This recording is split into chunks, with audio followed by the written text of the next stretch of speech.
नमस्कार दोस्तों, शाम के 7 बज चुके हैं और यूपी तक पर वक्त है मुद्दे की बात का।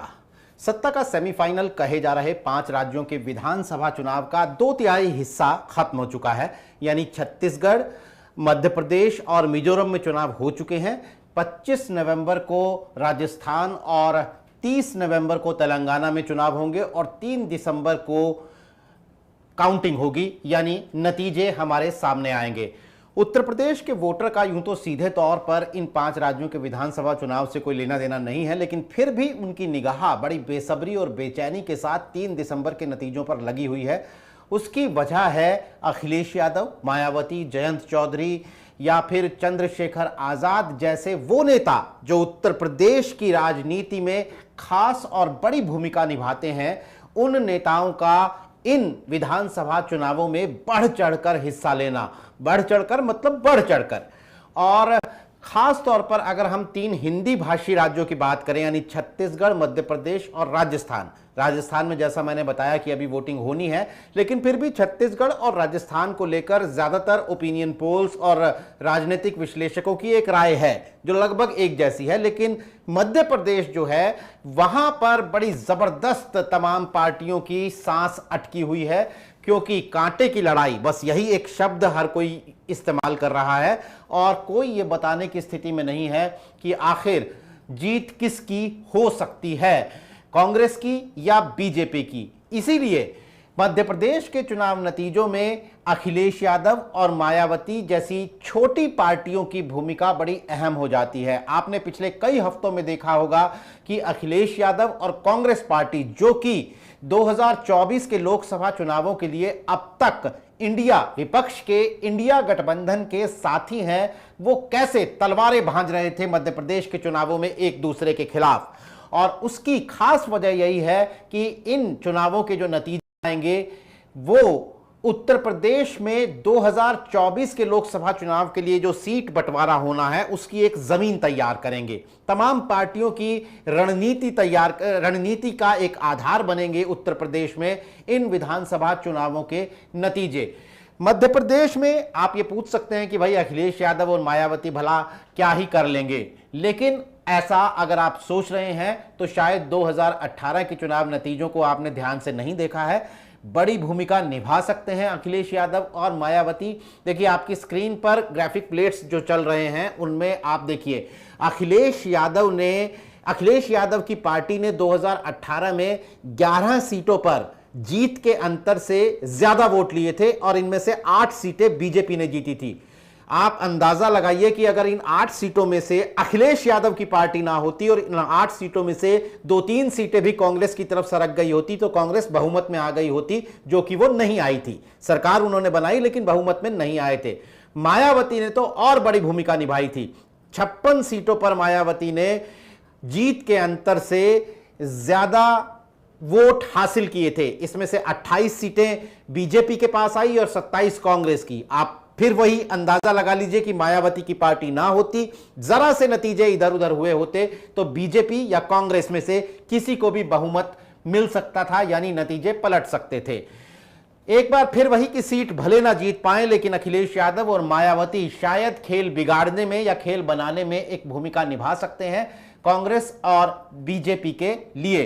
तो यही वो क्या भूमिका होगी, वो क्या रोल होगा, किसका बंटाधार करेंगे, किसकी नैया पार लगाएंगे मध्य प्रदेश के चुनाव में, और फिर उत्तर प्रदेश में वो नतीजे किस तरीके से एक बड़ी भूमिका निभाएंगे लोकसभा चुनाव के लिए, यह समझने के लिए आज हमारे साथ मौजूद हैं अमिताभ तिवारी, राजनीतिक विश्लेषक और टीकाकार हैं, और तमाम देश की पूरी राजनीति पर अमिताभ जी की लगातार टिप्पणियां हम पढ़ते भी रहते हैं और सुनते भी रहते हैं। इनका ट्विटर हैंडल है पॉलिटिकल बाबा, आप उससे अंदाजा लगा लीजिए कि सियासत के बाबा हैं ये। और हमारे साथ हैं हिमेंद्र शर्मा जो कि भोपाल से हमारे साथ जुड़े हैं, हमारे इंडिया टुडे ग्रुप के ब्यूरो चीफ हैं वो भोपाल में। और हिमेंद्र को आप मध्य प्रदेश की चुनावी नब्ज का लुकमान हकीम कह सकते हैं, यानी वो नब्ज जरा सी इधर उधर होती है तो हिमेंद्र को नतीजों का अंदाजा लग जाता है, इसलिए हम हिमेंद्र से भी वो समझेंगे। और नोएडा से हमारे साथ जुड़े हुए हैं अमित तिवारी, जिन्हें मध्य प्रदेश तक पर आप लगातार देख रहे हैं मध्य प्रदेश चुनावों के नजरिए से। सबसे पहले अमिताभ जी, मैं आपसे समझना चाहता हूं कि अखिलेश यादव और मायावती क्या जिस जिस एग्रेशन के साथ, जिस आक्रामकता के साथ इन दोनों पार्टियों ने मध्य प्रदेश में चुनाव लड़ा है, वो सिर्फ दिखावे के लिए आक्रामकता थी या नतीजों में भी कोई भूमिका ये लोग निभा सकते हैं, और अगर हां तो फिर कैसी भूमिका? देखिए, दिखावे के लिए तो नहीं लड़ा है, और दोनों पार्टीज के अलग अलग ऑब्जेक्टिव्स हैं क्लियरली। समाजवादी पार्टी ऑब्वियसली यहाँ पर कांग्रेस के साथ जो अलायंस उनका नहीं हुआ है, तो उससे काफी दुखी हैं अखिलेश यादव जी, और काफी बयान भी दोनों पार्टीज की तरफ से आए हैं। तो अखिलेश यादव तो यहाँ पे लड़ रहे हैं कि भाई किसी न किसी तरह से कांग्रेस पार्टी को एटलीस्ट, और किसी को नहीं तो कम से कम कांग्रेस पार्टी को सबक तो सिखाया जाए। और आपने जो आंकड़े बताए हैं उसके हिसाब से भी तो यही लग रहा है कि पिछले चुनावों में तो उन्होंने कांग्रेस को ज्यादा नुकसान पहुंचाया था। रह गई बात मायावती की, तो मायावती जी की पार्टी भी, क्योंकि अब उत्तर प्रदेश में खुद ही एक तरह से एग्जिस्ट हाशिए पर पहुंच चुकी है, क्योंकि सिर्फ एक एमएलए जीत पाई थी, तो कहीं ना कहीं जो नेबरिंग राज्य हैं जैसे राजस्थान, एमपी, छत्तीसगढ़, उसमें उनका अच्छा प्रदर्शन करना बहुत जरूरी हो जाता है उनके अस्तित्व की लड़ाई में। और देखिए, दोनों पार्टीज को कहीं ना कहीं ये अंदेशा है कि पिछली बार की तरह ही रिजल्ट हो सकता है। यानी कांटे की टक्कर है, सब लोग यूज कर ही रहे हैं, मत कांटे की टक्कर का एक सिनोनिम ये है कि किसी को नहीं पता है, सॉर्ट ऑफ करेक्ट, ये भी आप उसको अंदाजा लगा सकते हैं, ऐसा कहा जा सकता है। और अगर त्रिशंकु विधानसभा फिर से होती है, तो ऑब्वियसली समाजवादी पार्टी और बहुजन समाज पार्टी के जितने भी एमएलए जीत के आते हैं, एक दो तीन चार जो भी, उनका रोल गवर्नमेंट फॉर्मेशन में हो जाता है और काफी क्रूशियल हो जाते हैं वो। तो इसलिए भी लड़ाई जो है वो, ये दोनों दल जो हैं वो काफी मेहनत से लड़ रहे हैं। ऊपर की जो 90 सीटें हैं, ग्वालियर, चंबल, विंध्य, बुंदेलखंड, इसमें जो बॉर्डर यूपी से शेयर होता है, इसमें इनका ज्यादा असर है। अगर हम बसपा का पूरा वोट शेयर देखें, पूरा जो सारे वोट बसपा को पड़ते हैं या पड़े थे मध्य प्रदेश में 2018 में, उसमें से 80% वोट इन क्षेत्रों में पड़े थे। यानी इन तीन क्षेत्रों में 80% बसपा का वोट पड़ता है। और समाजवादी पार्टी का तो ये आंकड़ा इसके आसपास ही है।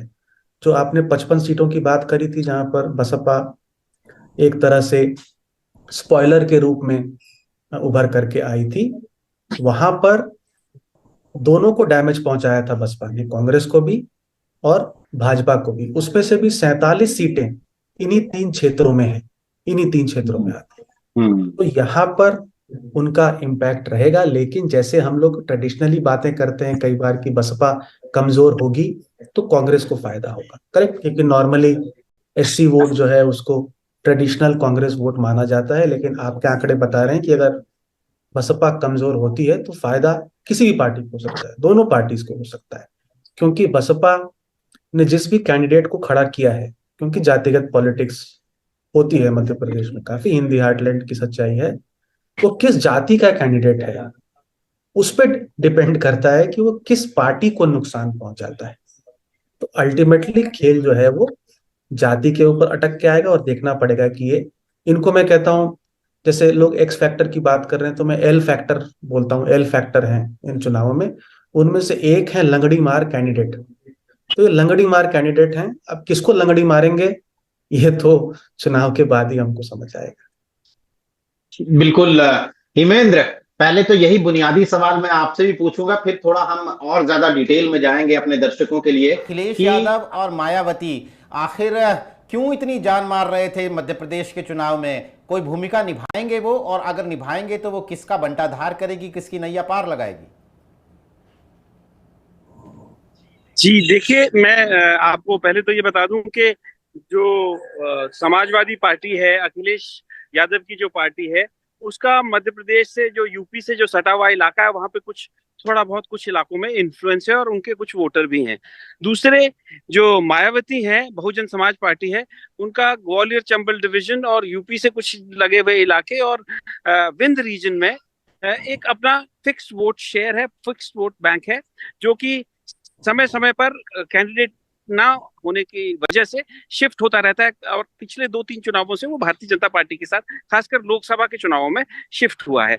और इंडिपेंडेंटली बहुजन समाज पार्टी और समाजवादी पार्टी कुछ खास असर मध्य प्रदेश के चुनावों में डालने की स्थिति में नहीं रहते हैं और ना ही अभी हैं। लेकिन स्थिति इंटरेस्टिंग उस समय हो जाती है जब भारतीय जनता पार्टी और कांग्रेस पार्टी दोनों के रेबल्स जो हैं वो बहुजन समाज पार्टी और समाजवादी पार्टी से टिकट लेकर आ जाते हैं। और अब इस बार के चुनाव में आम आदमी पार्टी भी इसमें शामिल हो गई है। तो रेबल्स का एक बहुत इंपॉर्टेंट रोल रहता है। तो जो जिस पार्टी का रेबल को सपा ने चाहे टिकट दिया है या बसपा ने टिकट दिया है, वो उसी पार्टी को डैमेज करने की स्थिति में रहता है। तो ये ओवरऑल सिचुएशन में अगर हम देखें तो वो इवन आउट भी हो जाता है, क्योंकि दोनों ही पार्टी के रेबल्स जो हैं सपा से खड़े हो रहे हैं और दोनों ही पार्टी के रेबल्स जो हैं बसपा से भी खड़े हो रहे हैं। तो इस वजह से जो इम्पैक्ट है वो दोनों पार्टीज के ऊपर मतलब थोड़ा बहुत फर्क हो सकता है, लेकिन जिसने ज्यादा अच्छे से मैनेज कर दिया, क्योंकि अभी ऐसा लग रहा है क्योंकि भारतीय जनता पार्टी पिछले 20 साल से 15 महीने बीच में कमलनाथ के थे, अदरवाइज 2003 से मध्य प्रदेश में शासन कर रही है। तो एक एंटी इनकम्बेंसी का फैक्टर है। इस वजह से हो सकता है कि उनको थोड़ा ज्यादा डैमेज ये करें, क्योंकि रेबल्स भी थोड़े से भारतीय जनता पार्टी की तरफ से ज्यादा हैं। लेकिन ओवरऑल इंडिपेंडेंटली ना तो सपा में मध्य प्रदेश में वो उनके पास वेरविदौल है और ना ही बसपा के पास है कि वो इंडिपेंडेंटली अपने आप को खड़ा कर सके। तो हालांकि पिछली बार बसपा के 2 विधायक चुनकर आए थे, सपा के 1 विधायक चुनकर आए थे, और इनकी मदद से और 4 अन्य जो इंडिपेंडेंट्स थे उनकी मदद से ही कमलनाथ मेजोरिटी का जो मैजिक फिगर है 216 का उस तक पहुंच पाए थे, उसको पार कर पाए थे। तो अभी फिलहाल एक कारण और जो ये जो दोनों पार्टियां जो अपने कैंडिडेट्स खड़ा कर रही हैं उसके पीछे एक कारण जो समझ में आता है और जो वो बताते भी हैं, जैसे सपा जो है बड़े शिद्दत से कोशिश कर रही थी कि कांग्रेस पार्टी के साथ अलायंस हो जाए, क्योंकि एक वोट शेयर बढ़ाने की भी एक बात है। बसपा को भी अपना वोट शेयर बढ़ाना है। नेशनल पार्टी स्टेटस सपा खो चुकी है, तो इस तरीके से नेशनल पार्टी स्टेटस पाने के लिए अक्रॉस द कंट्री जो वोट शेयर की आवश्यकता होती है वो छुटपुट चुनाव लड़कर के उस तरीके से वो पा सकते हैं। लेकिन अगर हम बात करें कि इस इलेक्शन में वो किसको डैमेज कर रहे हैं, तो वो शायद इवन आउट हो जाएगा, क्योंकि दोनों ही पार्टी के रेबल्स जो हैं सपा से भी और बसपा से भी खड़े हो रहे हैं। ओ बिल्कुल अमित, अमित, अक्सर न्यूज रूम में आपसे इस पर चर्चा करते रहते हैं और आपकी जो चर्चाएं हैं उनको सुनते भी रहते हैं। तो ये जो एक बागियों का एक फैक्टर हिमेंद्र ने जिसका जिक्र किया, मैं इस सवाल पर आने ही वाला था कि बहुत सारे बागियों को बीजेपी और कांग्रेस के मायावती ने भी टिकट दिए हैं, समाजवादी पार्टी ने भी टिकट दिए हैं। उनका असर होगा किन राज्यों किन इलाकों में होगा, लेकिन मैं फिर भी अपने दर्शकों को यह बात अंडरलाइन करना चाहता हूं कि पिछले चुनाव में 2018 के मध्य प्रदेश चुनाव में कांग्रेस पार्टी ने सरकार बनाई थी, लेकिन वो 2 सीट से मैजिक फिगर से चूक गए थे। 116 सीटें आने पर बहुमत होता है, लेकिन कांग्रेस पार्टी को 114 सीटें आई थी। और वो 2 सीटों का आप इंपॉर्टेंस महत्व समझिए कि 2 सीटें मायावती को आई थी और 1 सीट अखिलेश यादव को आई थी। ये 3 सीटें जो हैं, निर्दलीय भी 4 थे, लेकिन ये 3 सीटें ही कमलनाथ के साथ आ जाती हैं और उन्हें बहुमत मिल जाता है और वो सरकार बना लेते हैं। इस नजरिए से महत्वपूर्ण हो जाते हैं। और इस बार शायद लड़ाई ज्यादा बड़ी है, क्योंकि 2024 के लिए इंडिया गठबंधन में मूंछ की लड़ाई भी एक अखिलेश यादव और कांग्रेस पार्टी की चल रही है, इसलिए वो यहां बेहतर प्रदर्शन करना चाहते हैं। वापस मैं मूल सवाल पर आता हूं कि आपको क्या लगता है कि क्या अखिलेश यादव और मायावती इस तरह का कोई प्रदर्शन मध्य प्रदेश में कर पाएंगे कि वो उत्तर प्रदेश में अपनी सौदेबाजी की ताकत को बढ़ा सकें? चूंकि मध्य प्रदेश में इस वर्ष चूंकि मुकाबला बड़ा है, आपका बड़ा महत्वपूर्ण प्रश्न है, और मुकाबला भी उतना ही महत्वपूर्ण है मध्य प्रदेश में। अगर मुकाबला महत्वपूर्ण नहीं होता तो अभी तक के अमिताभ जी भी हमारे साथ में बने हुए हैं। जितना मैं देख पा रहा हूं अपने अनुभव से, मुझे 2018 जैसा ही चुनाव नजर आ रहा है, और आमतौर पर जो भी विश्लेषक है वो इस बात से सहमत है कि 2018 की तरह है। आपने चूंकि 2018 यानी अतीत की याद दिलाई, अब सवाल आता है कि आवश्यकता पड़ेगी इनकी तब ये महत्वपूर्ण होंगे, चाहे बीएसपी हो चाहे समाजवादी पार्टी हो। तो मध्य प्रदेश में हेमंत जी की एक बात से तो सहमत हूं, क्योंकि ये सच्चाई है कि मध्य प्रदेश में अगर आप व्यक्तिगत प्रदर्शन की बात करें या व्यक्तिगत प्रभाव की, तो पार्टी इन दोनों का नहीं है। और इस बार भी मैं कह रहा हूं, पिछली बार भी जो कैंडिडेट जीते थे, अगर आप समाजवादी पार्टी की भी करेंगे बात, तो वो कैंडिडेट खुद दमदार थे और उनकी एक पृष्ठभूमि रही है। वो बिजावर से जीते थे चुनाव, राजेश शुक्ला, तो उनका एक प्रभाव रहा है। लेकिन हाँ, इस बार थोड़ी सी स्थिति ये है कि बीएसपी ने जो बागियों को टिकट दिए, अगर आप बीएसपी और समाजवादी पार्टी की तुलना करेंगे तो तुलनात्मक तौर पर बीएसपी के कैंडिडेट मुझे मजबूत नजर आते हैं। उदाहरण के तौर पर मैं आपको बीएसपी का 5 सीटों का मजबूती का आंकड़ा दे सकता हूं, सीटों के नाम भी ले सकता हूं। उनमें से एक देवतालाब, उनमें से एक नागौद जहां कांग्रेस के बागी यादविंद सिंह खड़े हुए हैं, उनमें से एक सीट और आप आ जाएंगे तो बिंद में सिरमौर है रीवा जिले में, 3 और ग्वालियर चंबल में एक मान लें कि अगर इम्पैक्ट होता है, जो बीएसपी से ही लास्ट टाइम चुनाव जीते थे 2018 में, संजीव सिंह, वो इस बार बीजेपी में चले गए थे, लेकिन बीजेपी से वापस बीएसपी ने उनको टिकट दिया। तो ये हो गई 4 या 5 सीटों पे जहां हम कह सकते हैं कि नहीं, वाकई में ऐसी स्थिति में कि हो सकता है 1 या 2 सीटें जीत जाए, पार्टी अच्छा प्रदर्शन कर दे। जहां तक समाजवादी पार्टी का सवाल है, तो उसमें अगर बागियों से हटके आप बात करेंगे तो अभी भी एक सीट ऐसी है जो मेरा अनुभव कह रहा है जिसमें समाजवादी पार्टी का व्यक्तिगत अपना आधार है या व्यक्तिगत उनके कैंडिडेट है, क्योंकि वो झांसी से लगी हुई जगह, नीरज जी आप जानते हैं निवाड़ी है, ओरछा पास में आता है, निवाड़ी डिस्ट्रिक्ट है, वहां दीप नारायण यादव चूंकि झांसी से हैं और बड़े मजबूत नेता माना जाता है, यूपी में भी और रह चुके हैं विधायक निवाड़ी क्षेत्र पृथ्वीपुर से, उस समय निवाड़ी नहीं था, पृथ्वीपुर सीट थी। तो ऐसे समाजवादी पार्टी की एक सीट में मान सकता हूं कि ताकतवर। अब बात आती है आवश्यकता की।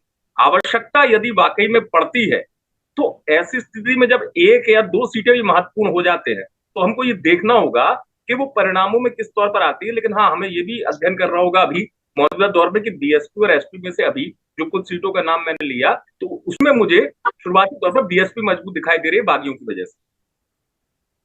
जी मतलब अंदर का विश्लेषण बताया कि कौन कहाँ मजबूत दिखाई दे रहा है। अमिताभ सर, मैं आपके पास आऊँगा। चलिए, मध्य प्रदेश में तो जो होगा अब 3 दिसंबर को पता चलेगा कि अखिलेश यादव की मेहनत और मायावती की मेहनत कितना रंग लाई। लेकिन आप लंबे अरसे से मध्य प्रदेश की राजनीति को करीब से देख रहे हैं। मैं ये जानना चाहता हूँ कि क्या ये चुनाव महज इस बात के लिए था कि अखिलेश यादव कांग्रेस को सबक सिखा देना चाहते हैं, या कहीं ना कहीं इसका उत्तर प्रदेश पर भी आप असर देख रहे हैं कि अखिलेश यादव ने एक फ्रंट सीट ली कि भाई आप हमें गठबंधन में नहीं लाए, आपने हमारी शर्तें नहीं मानी, तो उत्तर प्रदेश में एक हम मोरल हाई ग्राउंड लेके बैठेंगे जब सीट शेयरिंग की बारी आएगी। क्या आपको लगता है कि इन दोनों चुनावों में ऐसा कोई इक्वेशन काम कर रहा है? और दूसरा मैं ये जानना चाहूंगा कि क्या अखिलेश यादव कांग्रेस के साथ गठबंधन करने के लिए उतनी शिद्दत से लगे थे, या केवल इंतजार कर रहे थे कि ना हो तो हमको ये फाउल क्राइम का मौका मिल जाए? कुछ इस तरह की भी चीजें आप देख पाए? कि जो भी अलायंस डिस्कशंस मध्य प्रदेश में समाजवादी पार्टी और कांग्रेस का नहीं रहा सर। है, और जो अंत में फाइनली अलायंस नहीं हो पाया, उसका असर हमें उत्तर प्रदेश में तो देखने को मिलेगा ही, क्योंकि उत्तर प्रदेश में अब समाजवादी पार्टी जो है वो लार्जर लेवल पे कोशिश करेगी सीट बारगेनिंग में कांग्रेस के से जब डिस्कशंस की बात शुरू होगी। और हम ये भी देख रहे हैं कि शायद अब तो काफी जो पानी है वो नहर में बह चुका है, और ये अब अलायंस वहां पे एक्चुअली में रहता भी है कि नहीं रहता है, उसके ऊपर भी सवाल उठ जाता है। दूसरी बात कि अब क्या समाजवादी पार्टी एक एक एक्सक्यूज ढूंढ रही थी इस अलायंस से निकलने के लिए, या शिद्दत से वो इस अलायंस में रहना चाहती थी? तो एक बात और है कि समाजवादी पार्टी और में भी एक बहुत बड़ा धड़ा है जो एकला चलो रे की राह पर चलने को अग्रसर है, या उसकी स्ट्रैटेजी रहती है कि एकला चलो रे। और कांग्रेस पार्टी में भी यही धारणा है। जब 2017 में जब अलायंस हुआ था समाजवादी पार्टी और कांग्रेस पार्टी का, तो उसमें हमने देखा था कैसे कांग्रेस पार्टी का स्ट्राइक रेट बहुत ही कम था। मुझे लगता है 7% के ही करीब था, 7 या कुछ सीटें वो जीत पाए थे, 100 जो सीटें उनको मिली थी।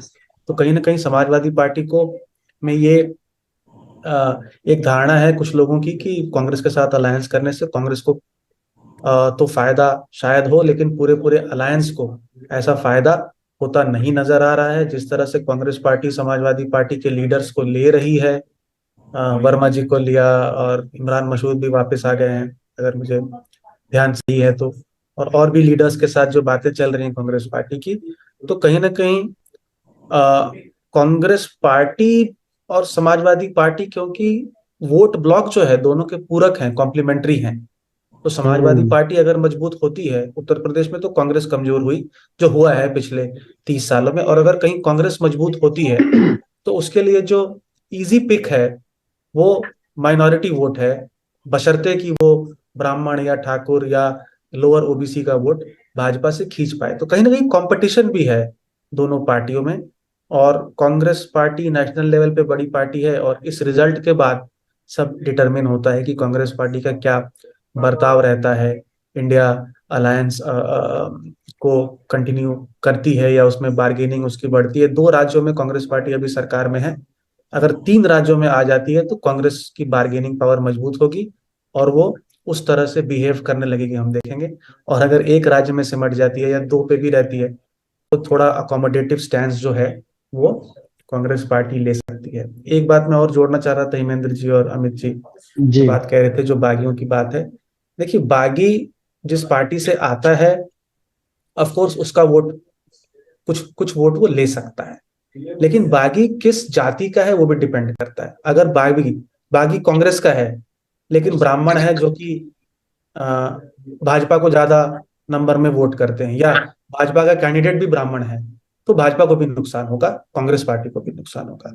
इसलिए बागियों का जब एनालिसिस होता है तो पोस्टमार्टम ही ज्यादा हमें देखना पड़ता है। और दोनों यहाँ हम्म। पर हैं, कुशमरिया जी एक कैंडिडेट थे हम्म। भाजपा के, बागी 2 सीटों पे खड़े थे, दोनों सीटों पे उन्होंने भाजपा को हरवाया था और उनको तो सिर्फ 2-3 हजार ही वोट आए थे। लेकिन उन सही। दोनों सीटों पे भाजपा एक सीट पे 700 वोट से आ रही थी और एक सीट पे मुझे लगता है 1800 वोट से आ रही थी। हम्म। तो बागियों मतलब का उतना खेल खेल कर रहने दिया वाला था, है। उतना खेल कर दिया था जितना हार के लिए हाँ हाँ, जरूरी था। 2 सीटों पे वो 1 सीट मांग रहे थे, उन्होंने 2 बिगाड़ दी। 2 सीटें थी, पथरिया और राजनगर, और दोनों जगह बीजेपी हार गई थी, 2 सीटें थी। हाँ करेक्ट, और लो मार्जिन से हारी थी। जी। तो महत्वपूर्ण बात आपने कही। हेमंत जी, मैं आपके पास आऊंगा। अखिलेश यादव, अब तो खैर चूंकि चुनाव हो गए हैं, पोस्ट वोटिंग एनालिसिस अब हम लोग कर रहे हैं और उसका यूपी पर क्या असर होगा ये भी हमारे एक संदर्भ में है महत्वपूर्ण बात। तो मैं आपसे ये जानना चाह रहा हूँ कि जब गठबंधन टूट जाने का ऐलान हुआ, जो गठबंधन कभी था ही नहीं मध्य प्रदेश में, लेकिन अखिलेश यादव एक दिन निकलते हैं और कहते हैं कि भाई कांग्रेस ने हमारी बातें नहीं सुनी तो लो जी हम अकेले चले और अब तो सबक सबक सिखा के रखेंगे। तो दिग्विजय सिंह का एक महत्वपूर्ण बयान सामने आया था जिसमें उन्होंने कहा था कि हमारे तरफ से एक ऑफर था लेकिन अखिलेश यादव उस ऑफर के साथ सहज नहीं थे।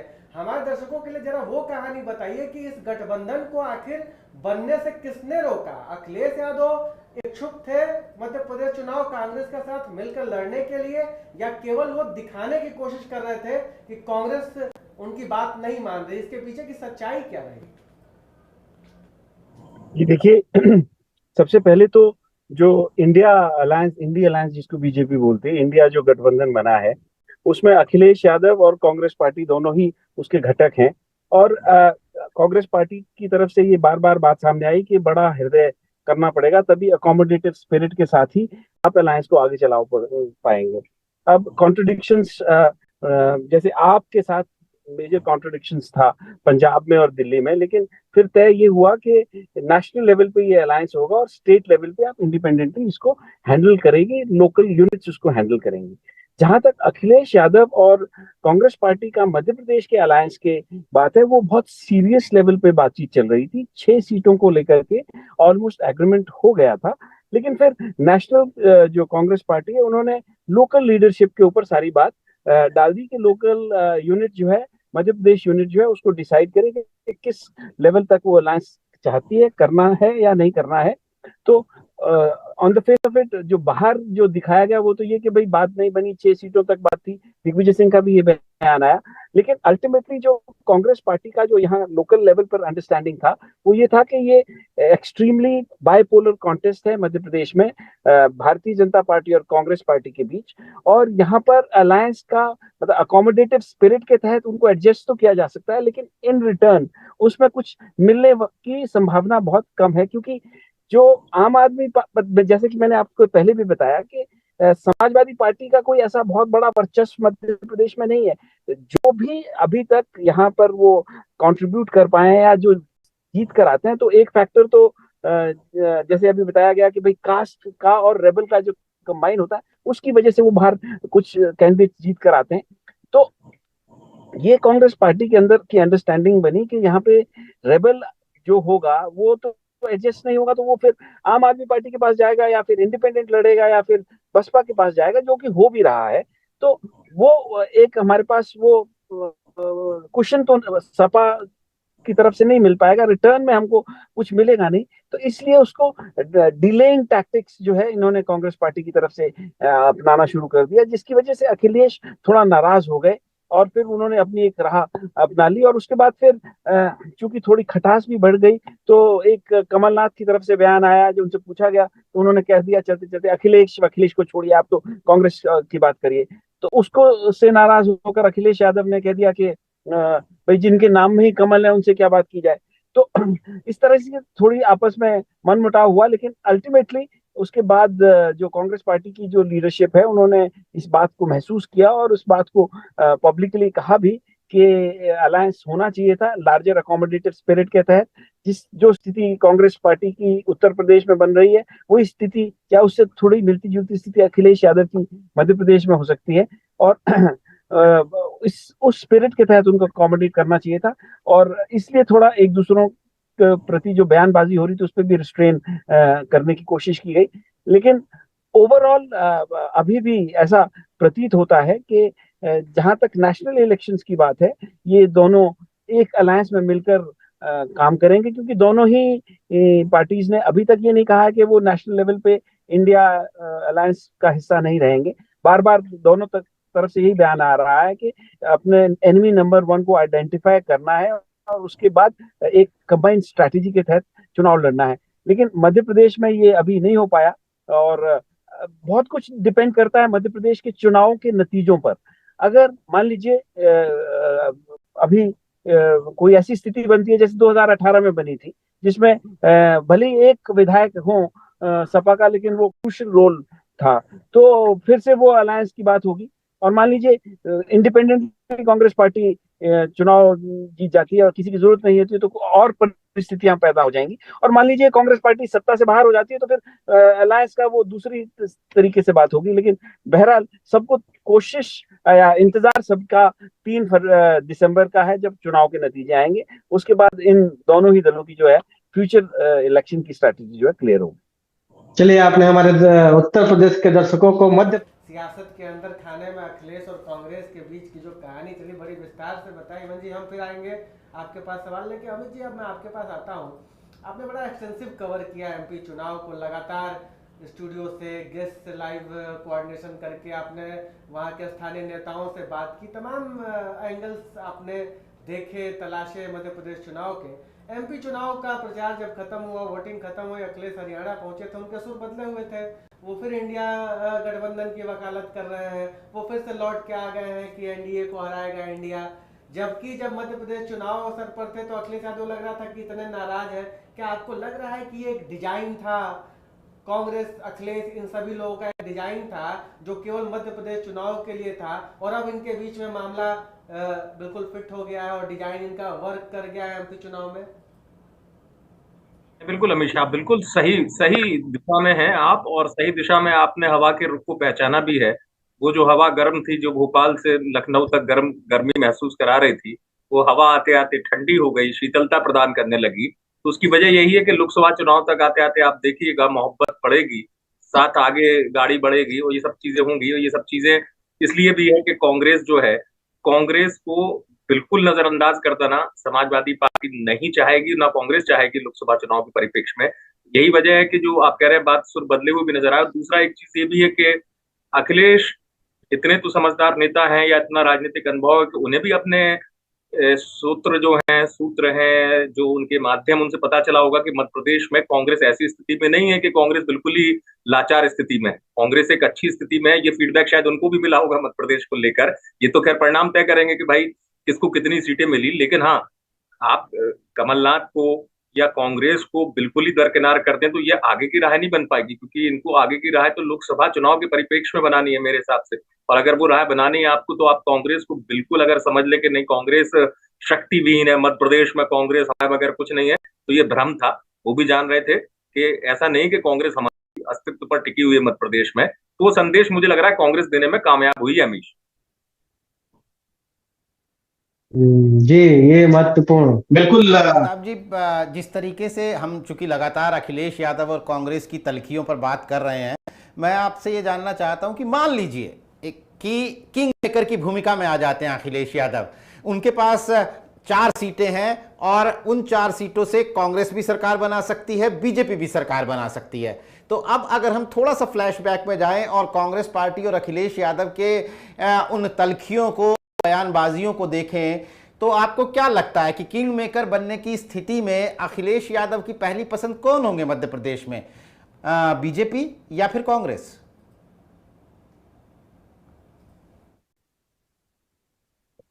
देखिए, अखिलेश यादव जी तो सिर्फ एक ही माला जपेंगे अब 3 तारीख तक।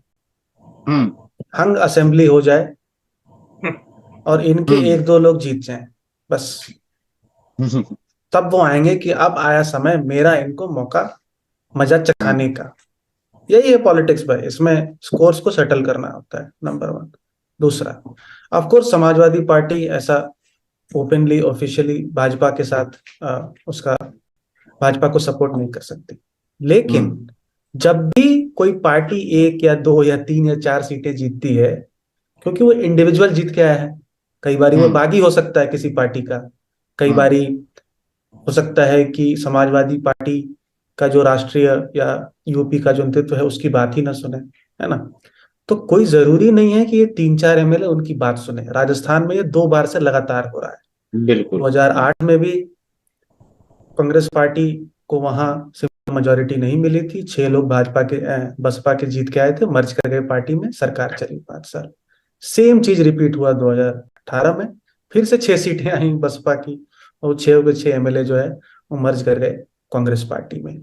तो कंट्रोल नहीं रहता है जब आपके पास 1 या 2 एमएलए होते हैं, और जैसा हिमेंद्र जी और अमित जी कह रहे हैं, जब आपका वहां बेस नहीं है, संगठन मजबूत नहीं है, आपकी कोई वहां खास पकड़ नहीं है।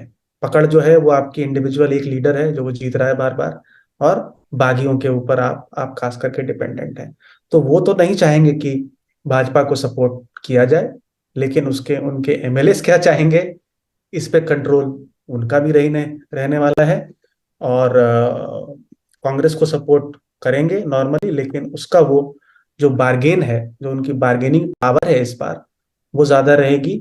और 1 या 2 या जो भी जीत के आते हैं और उतना ही गैप है, तो मंत्री पद से कम में तो मुझे नहीं लगता है कि वो सेटल होंगे, और अपना टाइम भी लेंगे इस बार वो फैसला करने में। और मायावती ने तो कहा था कि हम सत्ता बनाने की ये सूरत भी में साथ जा सकते हैं। तो यही स्थिति अगर मायावती के साथ हो तो कौन होगा उनकी पहली पसंद, बीजेपी या कांग्रेस? मायावती की पसंद वो होगी जो समाजवादी पार्टी के एंटी होगी। तो जो समाजवादी पार्टी कर रही होगी उसके ऑपोजिट मायावती करेंगी। तो लार्जली अगर समाजवादी पार्टी कांग्रेस के साथ अलाइन होगी, तो बसपा जो है नॉर्मली बीजेपी के साथ अलाई हो सकती है। पिछली बार भी मुझे लगता है जो 2 एमएलए थी, एक उसमें लेडी थी, उनका नाम ध्यान नहीं आ रहा है, उनका सपोर्ट राम भाई, उनका सपोर्ट भाजपा को ही था, और समाजवादी पार्टी के एमएलए का भी सपोर्ट कांग्रेस को भी था और भाजपा को भी था जब जब भाजपा की सरकार बनी थी, जहां तक मुझे ध्यान है।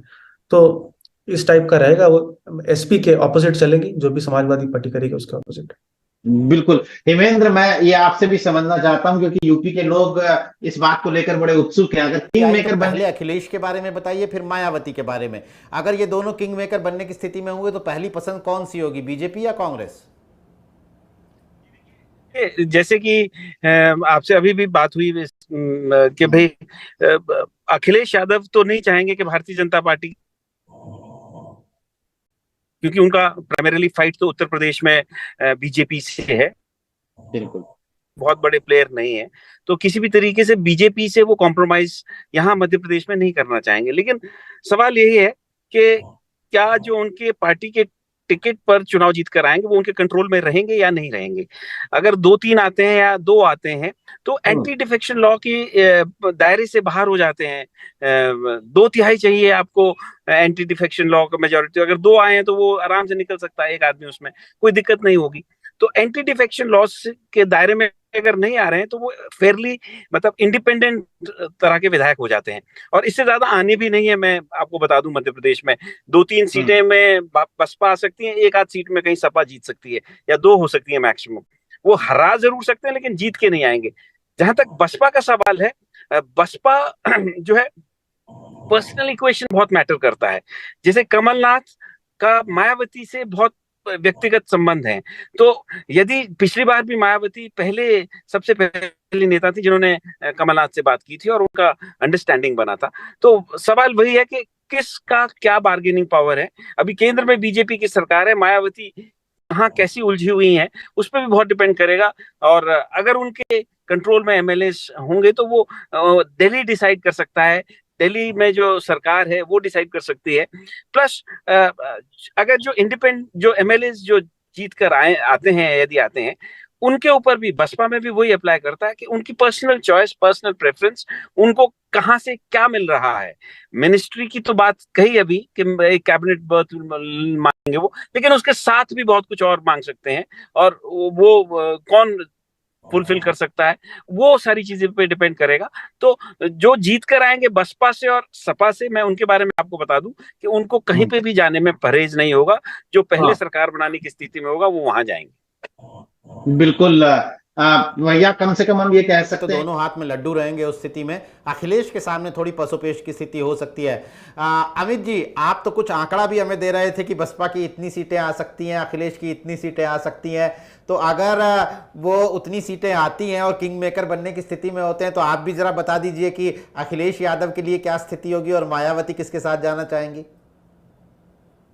अखिलेश यादव जो है उनकी पहली पसंद कांग्रेस ही होगी, इतना मैं मतलब जितना मतलब श्योर हूं या निश्चिंत हूं इस बात को लेकर। उनका जो भाव हो बीजेपी की तरफ हाँ, नहीं वो होगा। उत्तर प्रदेश की सौदेबाजी कर लेंगे उनके साथ कि भैया यहाँ तुम्हारी सरकार बनवाना है, उत्तर प्रदेश में मेरी सुननी पड़ेगी तुम्हें। हाँ, लेकिन मतलब जो चांसेस है या जिसे कहते हैं संभावनाओं का प्रतिशत मुझे ज्यादा कांग्रेस की तरफ नजर आता है। बीएसपी के साथ एक चीज जरूर मुझे लग रही, जो एक बार आपको याद भी होगा नीरज जी, आप हम और आप बात कर रहे थे कुछ में, तो हमने कहा, जब बात आपने पूछा था कि समाजवादी पार्टी और बीएसपी में, तो कमलनाथ जो है उनका थोड़ा सा निकटता बीएसपी में अच्छी है। जो जिस बात को हेमंत जी कह रहे थे, मैंने भी कहा था एक बार, हम और आप डिबेट कर रहे थे इसी विषय पे, तो उनकी निकटता थोड़ी अच्छी है वहां पे। तो जाहिर सी बात है कि बीएसपी का, और दूसरा तो एक बात और महत्वपूर्ण, जो कैंडिडेट है वो हमारे यहाँ बड़ा महत्वपूर्ण रखता है। उसको अपने से मतलब, वो फिर जब जहां जहां उसकी कीमत मतलब उसकी महत्वता बढ़ी, तो वो अपने हिसाब से चलेगा। जो हेमंत जी लास्ट में कह रहे थे उस बात को, तीसरी बात को मैं भी इस बात से सहमत हूं, अपने हिसाब से चलेगा। आप इसका एक उदाहरण देखिए कि जो समाजवादी पार्टी से जीते थे बिजावर से राजेश शुक्ला, जब कांग्रेस को जरूरत पड़ी तो उन्होंने कांग्रेस का साथ दिया, और उसके बाद जब बीजेपी आ गई, सरकार जब गिर गई, उसके बाद तो उन्होंने बीजेपी को सपोर्ट दिया। अब मैं व्यक्तिगत भी कई बार ऑफ द रिकॉर्ड बात करता हूँ, ऐसे कई नेता जो मतलब हैं, जो इस तरफ भी हैं उस तरफ भी हैं, या जो मान लीजिए विधायक हैं, तो उनका एक कहना, बहुत प्रैक्टिकल बात बता रहा हूँ मैं आपको नीरज जी, उनका एक अखिलेश भैया से थोड़ी हम करेंगे हर काम, और कौन से अखिलेश भैया सरकार में, हमें काम करवाना है शिवराज जी से या कमलनाथ जी से, तो भैया जाहिर सी बात क्षेत्र के आदमी अखिलेश भैया की नहीं कर रहे, यहाँ बना के रखो। तो क्षेत्रीय व्यक्ति जो भी है, मध्य प्रदेश का जो भी जीत रहा है, वो अपना गढ़ ज्यादा देखता है मेरे हिसाब से। तो ये कई सारे पहलू हैं अमिताभ सर। पहले मेरे एक छोटे से सवाल का जवाब, चूंकि नीरज सर ने एक सिचुएशन दी, मैं भी एक सिचुएशन दे रहा हूँ कि जो ओपिनियन पोल ने हमें सजेस्ट किया, जो पुराने ओपिनियन पोल्स थे वो कांग्रेस को लीड दे रहे थे। अगर मध्य प्रदेश कांग्रेस अकेले दम पर जीत गई, ना अखिलेश की चली, ना मायावती की चली और ना बीजेपी की चली, तो आप इसका उत्तर प्रदेश पर क्या असर देख पा रहे हैं इंडिया अलायंस के नजरिए से? देखिए, एक बात तो अगर हम देख लें कि ओपिनियन पोल्स जितने भी मध्य प्रदेश और छत्तीसगढ़ के थे, ओपिनियन पोल की बात कर रहा हूं, वो सारे के सारे गलत थे, सिर्फ एक पोल को छोड़ करके दोनों राज्यों में। तो ओपिनियन पोल्स का जो ट्रैक रिकॉर्ड है एमपी और छत्तीसगढ़ में, एटलीस्ट 2018 में सही नहीं था। ओपिनियन पोल की बात करो, एग्जिट पोल छोड़ दें। अब अगर कांग्रेस पार्टी जो ओपिनियन पोल्स कुछ कह रहे हैं उसके बेसिस पर अपने दम पर सीटें जीत करके आ जाती है, तो उसका भी उत्तर प्रदेश की पॉलिटिक्स से ज्यादा मैं कहूंगा कि इस बात का इम्पैक्ट होगा कि कितने राज्यों में कांग्रेस पार्टी जीत करके आती। अभी 2 राज्यों में है, अगर 3 राज्यों में हो जाती है तो ऑफ कोर्स कांग्रेस पार्टी की जो लीडरशिप है उसका बॉडी लैंग्वेज बदल जाएगा, चेंज हो जाएगा। ठीक है, वो अपने हिसाब से चलेंगे, बार्गेन करेंगे हार्ड। ठीक है भाई। और अगर 2 या 2 से कम राज्यों में पार्टी जीत करके आती है तो वो थोड़ा ज्यादा अकोमोडेटिव रहेगी। एक में जीत के आएगी तो ऑब्वियसली अकोमोडेटिव रहेगी, क्योंकि उनकी बुरी तरह से हार हो रही होगी और उस समय वो नहीं चाहेंगे कि भाई ऐसे में एकला चलोरे की फिलॉसफी जो है वो लोकसभा में काम आएगी। तो 5 में से कितने राज्य कांग्रेस जीतती है उसके ऊपर जो है उसका एटीट्यूड इस अलायंस को लेकर के आगे हमें देखने को मिल सकता है। जी हेमंत जी, मैं आपके पास आऊं उससे पहले अमिताभ जी आपका शुक्रिया, आप हमारे कार्यक्रम में आए। किसी नए कार्यक्रम में हेमंत जी, अब मेरा सवाल ये है कि अब तो चूंकि मामला 3 दिसंबर के इंतजार का है कि काउंटिंग शुरू हो, तो सुबह दोपहर तक पता चल जाए कि किसको किसकी जरूरत है। लेकिन आप भोपाल में क्या हलचल देख पा रहे हैं? क्या कांग्रेस पूरी कोई प्लानिंग कर रही है कि अगर उसको संख्या बल में कुछ कमी आ जाए तो वो मायावती को कैसे अप्रोच करेगी, अखिलेश को कैसे अप्रोच करेगी? क्या लोकल लीडरशिप इस तरह की कोई कवायद में लगी हुई आपको नजर आ रही है? क्या इस तरह का कुछ चल रहा है? देखिए, मैं आपसे फिर बताना चाहता हूं कि सपा से और बसपा से बात नहीं हो रही है, अपने रेबल से बात हो रही है। जैसे भारतीय जनता पार्टी का कोई प्रदेश अध्यक्ष सपा से चुनाव लड़ रहा है, तो जो नेता का उसके पास फोन जा रहा है, तो वो ये कह रहा है, ये मैं आपको आंखों देखी बता रहा हूँ कि मैं सपा के उम्मीदवार से बात नहीं कर रहा हूं, मैं भाजपा के पूर्व जिला अध्यक्ष से बात कर रहा हूं। समझ लीजिए। तो वही कांग्रेस भी बात कर रही है कि अपने अपने रेबल से बात कर रही है कि जस्ट इन केस कोई जीत जाता है तो आपको सीधे भाजपा या कांग्रेस पार्टी के ऑफिस में दल बल के साथ आना, बाकी सब चीजें देख ली जाएंगी, और क्यों टिकट नहीं हो पाया, क्यों रेबल बनने की परिस्थितियां बनी, उसमें अभी आप ना जाइए। ये तो एक बात हो गई। ये प्लान बी जो है दोनों ही पार्टीज का ये है, लेकिन प्लान ए के तहत अभी दोनों ही पार्टीज, खासकर कांग्रेस पार्टी, इस बात को लेकर के उनकी बॉडी लैंग्वेज और जो बातें हो रही हैं उससे आश्वस्त दिख रही है कि वो हो सकता है, बिकॉज एंटी इनकम्बेंसी है और बहुत सारे इश्यूज हैं। जैसे भारतीय जनता पार्टी ने सिर्फ लाडली बहना योजना को लेकर के चुनाव लड़ा है, विमेन का जो वोटिंग परसेंटेज है वो पुरुषों से कम है, मात्र 34 ऐसी सीटें हैं जहां पर महिलाओं का वोटिंग परसेंटेज पुरुषों से अधिक है। तो कांग्रेस पार्टी थोड़ा अधिक आश्वस्त होते दिख रही है। दूसरी तरफ भारतीय जनता पार्टी भी मतलब कॉन्फिडेंट है, दिखा रही है कॉन्फिडेंस, और जो पोलिंग परसेंटेज और जो वोटर टर्नआउट है, वेरियस परमुटेशंस एंड कॉम्बिनेशंस जो उसके बनते हैं, उसका एनालिसिस हो रहा है। जैसे मसलन आज एक एनालिसिस भारतीय जनता पार्टी की तरफ से दो इनफैक्ट आए। पहला ये आया कि जो ट्राइबल एरियाज हैं वहां पर महिलाओं ने पुरुषों की अपेक्षा ज्यादा वोट दिया है, और ये जो है वोट ये लाडली बहना वाला वोट है, इसलिए ट्राइबल एरियाज में Bharatiya Janata party better perform करेगी। और भारतीय जनता पार्टी ये मान के चल रही है कि लगभग 100 के करीब करीब दोनों पार्टीज की जो है शॉर्ट सीट्स हैं, और बाकी जो 30 सीटों पर जो है उसमें रेबल्स और लाडली बहना योजना का इम्पैक्ट हो सकता है। तो इस तरीके की तैयारी हो रही है। कांग्रेस पार्टी भी इसी तरीके से अपने जो रेबल्स, जो उनके जो चुनाव जीतने की परिस्थितियां हैं, जिनकी उस स्थिति में है, उनसे बात कर रही है। लेकिन ये सब चीजें, मुझे ऐसा लगता है कि समय, क्योंकि बीच में बहुत है, अभी 3 तारीख को काफी समय है, तो समय भी कट जाता है बातचीत करके, और नई नई चीजें भी, क्योंकि अभी मध्य प्रदेश के अधिकांश पॉलिटिशियंस के पास कोई काम नहीं है, तो वो या तो कोई नई थ्योरी हर रोज दे रहे हैं, हर दूसरे दिन दे रहे हैं, या फिर रेबल से बात कर रहे हैं। लेकिन असलियत जो गेम प्लान होगा वो चुनाव के नतीजे जब आ जाएंगे उसके बाद रिवील होगा, या उसके बाद बनेगा, क्योंकि सब कुछ डिपेंड करता है इस बात पे कि किसकी कितनी सीटें आती हैं, किसको कितने विधायकों की आवश्यकता है। मान लीजिए बीजेपी को कम विधायकों की आवश्यकता है, कांग्रेस को ज्यादा की आवश्यकता है, और रेबल्स और इंडिपेंडेंट्स बीजेपी की, मतलब ये जस्ट एग्जांपल मैं बता रहा हूँ, वो सपोर्ट करके उनकी सरकार बन सकती है। तो वो उस समय जो है अपने जो है जो जितने भी उनके पास घोड़े हैं वो उसी समय छोड़े जाएंगे, और कांग्रेस भी अब पूरी कोशिश करेगी। लेकिन अगर ऐसी स्थिति बनती है कि दूसरों की मदद से सरकार बनेगी, दोनों ही पार्टीज के पास वो दम बहुमत नहीं है, तो फिर भारतीय जनता पार्टी जो है पोल पोजीशन में है, क्योंकि उसके पास रिसोर्सेज हैं और उसके पास केंद्र में सरकार है। और कांग्रेस की तो बनी हुई सरकार टूट गई थी, तो वो बाहर से तो बनाने की स्थिति में शायद नहीं है। उम्मीद कांग्रेस पार्टी को सिर्फ इतनी है कि एक तरफा मेजोरिटी उनको मिलेगी, तभी वो सरकार बनाएंगे।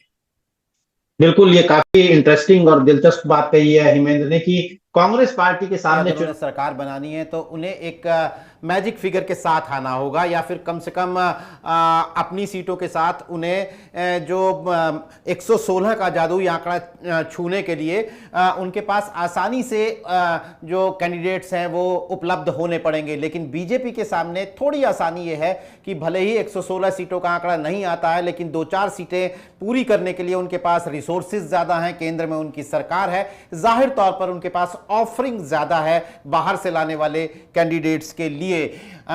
उत्तर प्रदेश में इन चुनावों का क्या असर होगा, इन नतीजों का क्या असर होगा, इस पर हमने डिटेल में बात की। लेकिन मध्य प्रदेश का 17 नवंबर का वो दिन भी याद आ रहा है जब पूरा दिन भर हम अलग अलग इलाकों में कहीं कैंडिडेट्स को नजरबंद किया जा रहा है, कहीं नेताओं को रोका जा रहा है, कहीं गोली चल रही है, कहीं लाठी चल रही है, वो सब नजारा देख रहे थे। तो उससे यह साफ हो जाता है कि कैसे एक एक सीट और एक एक वोट के लिए बीजेपी और कांग्रेस में जंग छिड़ी हुई है।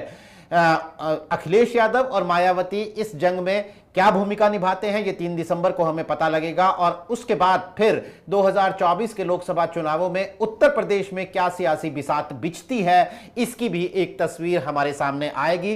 यूपी तक हमेशा की तरह आपके सामने वो तमाम पॉलिटिकल डेवलपमेंट्स, राजनीतिक गतिविधियां लेकर आता रहेगा।